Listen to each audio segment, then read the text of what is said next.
గురుగారు కొన్ని వినాయకుడి విగ్రహాలలో లేదా చిత్రపటాలలో వినాయకుడి యొక్క తండం కుడివైపుకి కొన్ని వాటికి ఉంటే కొన్ని చిత్రపటాలలో ఏంటంటే ఎడం వైపుకు ఉంటూ ఉంటాయి కదా. నిజానికి వినాయకుడి తొండం ఎటువైపుకు ఉంటే శుభప్రదం? ఇప్పటికీ కూడా పూర్వకాలంలో అయితే వినాయకుడి విగ్రహాలు తయారు చేసేటువంటి వారు పెద్దల్ని సంప్రదించేవారు. సంప్రదించి నాయన ఈ తొండం కుడివైపుకి పెట్టాలా ఎడం వైపుకి పెట్టాలా అడిగేవారు.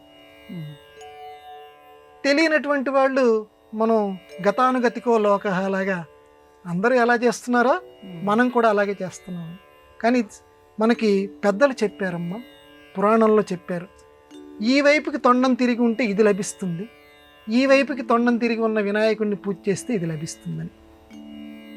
వినాయకుడి తొండం గనక కుడివైపుకి తిరిగి ఉంటే అటువంటి వినాయకుడిని గనక మనం ఈ వినాయక చతుర్థి నాడు కానీ గణపతి నవరాత్రుల్లో కానీ మనం పూజ చేస్తే, కుడివైపుకి తొండం తిరిగి ఉన్నటువంటి వినాయకుడిని పూజ చేస్తే నీకు ముక్తి లభిస్తుంది. ముక్తి అంటే మోక్షం నీకు లభిస్తుంది.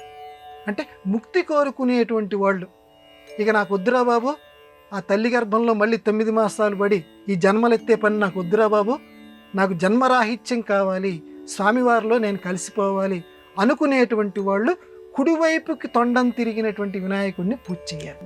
ఇక ఎడమ చేతి వైపుకి తిరిగి ఉన్నటువంటి వినాయకుడు అంటే ఎడమ వైపు ఉన్న తొండం అది కనుక పూజ చేస్తే కోరిన కోరికలు నెరవేరుతాయి. అంటే తొండం కుడివైపుకి తిరిగి ఉంటేనేమో అటువంటి వినాయకుడిని చేస్తేనేమో ముక్తి లభిస్తుంది. ఎడమ వైపుకి తొండం తిరిగి ఉన్నటువంటి వినాయకుడిని కనుక పూజ చేస్తే నువ్వు ఏదైతే కోరుకుంటావో ఆ కోరిన కోరిక నీకు లభిస్తుంది, నువ్వు కనుక భక్తిగా కనుక ఆ స్వామివారిని పూజ చేస్తే.